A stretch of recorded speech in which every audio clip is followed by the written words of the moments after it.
习近平在中南海邀请白俄罗斯总统卢卡申科出席9月3号的阅兵式，好像是说，我这块招牌还挂在那儿，不会那么快就撤换下来，你们到时尽管来。这是给普京送了一颗定心丸吗？这2天中南海的局势就像翻书，习近平一从隐身状态出来，就和川普总统通了电话。这次通话到底是川普请求的呢，还是北京受不了关税战的压力，借习近平现身顺水推舟，送给川普一个天大的人情呢？中共党内乱象纷呈，群龙无首，可毕竟这是家丑，习近平这个牌子还得挂一阵子。美国总统川普和俄罗斯总统普京还是承认习近平中共党魁这块招牌的。中共四面楚歌，面临绝境，既不能得罪普京，又惹不起川普，拿习近平做挡箭牌和他们打交道，是眼下最好的办法。毕竟9月阅兵是中南海的大日子，似乎还需要习近平撑一下脸面，过渡一下的。这里是希望世界要闻透视，我是王潇。中共党魁习近平与美国总统川普通话，是官媒新华社今天的头条消息。其次就是习近平以中共军委主席身份签署发布军事设施建设条例的消息。从这2条报道看，习近平似乎不再隐身，开始出来做事了。最关键的还是习近平再次透露了9月3号的阅兵，看似无意，其实是在释放一个重要信号。美国资深评论人士兰树指出，如果中共要搞是所谓的抗日战争的阅兵式，那么总指挥那当然是习近平，因为是现在习近平还在台上，既然是由习近平筹划的，那么9月份基本上是习近平，这一条我觉得可以基本肯定。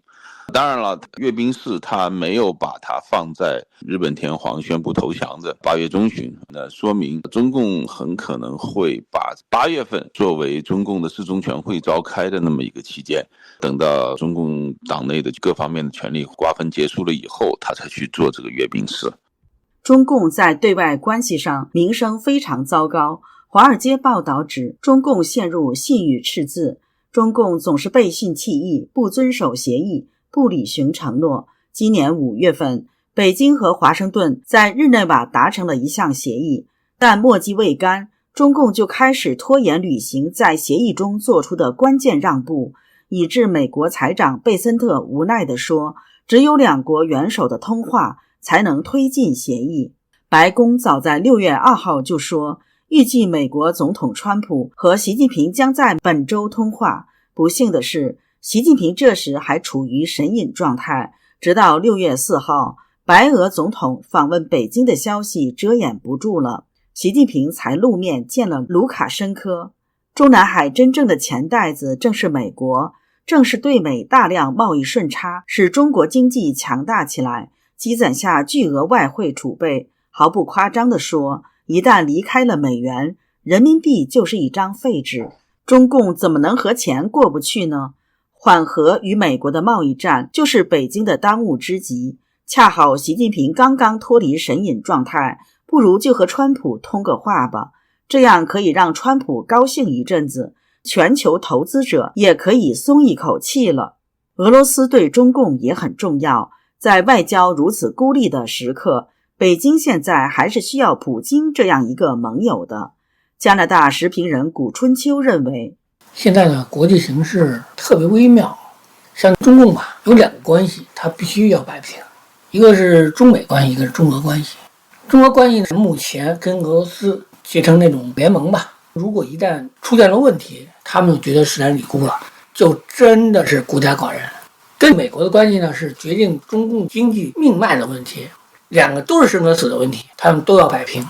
所以这个时候呢，他们还是需要习近平。习近平这个牌子呢，还不能拿下来。所以说，他们这次借卢卡申科来访问，可能达成了那种内部的协议，让习近平还是站在前台，让他出来跟俄罗斯呀、跟美国打交道。他前脚现身，后脚马上跟川普就通了话，说明中共是非常害怕跟川普关系搞掰的。如果真的脱钩，他们的经济、科技、军事就全部解体，因为他们的一切都实际上是建在美国的技术和经济之上的，没有美国，中共什么都不是。俄罗斯这边他也不能得罪，因为9月3号要进行阅兵式，这个是他们早就定下来的东西，如果推翻的话是天大笑话，所以还得习近平出来给他们站台。毕竟川普和普京都认习近平是中共党魁的，不是张又侠，不是李强，不是李蔡奇，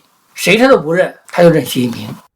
北京的腰包在川普贸易战的挤压下收缩得厉害，未来增加收入已经把手伸向中国人的海外收入了。彭博社今天报道，中共政府正加大对公民海外收入的征税力度，去年还是超级富豪，现在资产较少的家庭也在劫难逃。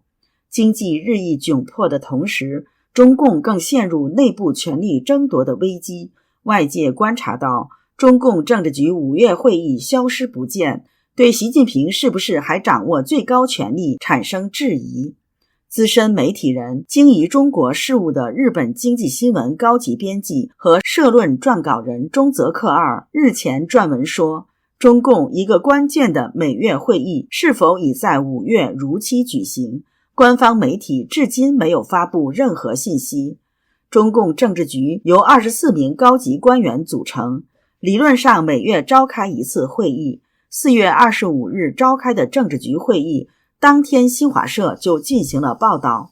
中泽克二认为，习近平集中掌握了极大权力，作为中共党魁，中共理应保持稳定，不应跳过每月一次的政治局会议。定期召开政治局会议是中共党章的明确规定，如果5月确实没有召开政治局会议，那可能意味着习近平政府内部出现了不同寻常的情况。中国国内以至全球范围都在迅速传播各种猜测。谷春秋认为，中共没有透明性可言，全部是黑箱操作。这次习近平与卢卡申科会面，还有与川普的通话，可能都是安排好的，是习近平前台演戏。中共那些真正掌权的元老，像温家宝、胡锦涛、张又侠等人在后面导演，这很可能就是内部的一个暂时达成的协议。他们现在还是需要习近平出来，他们名义上还是共产党，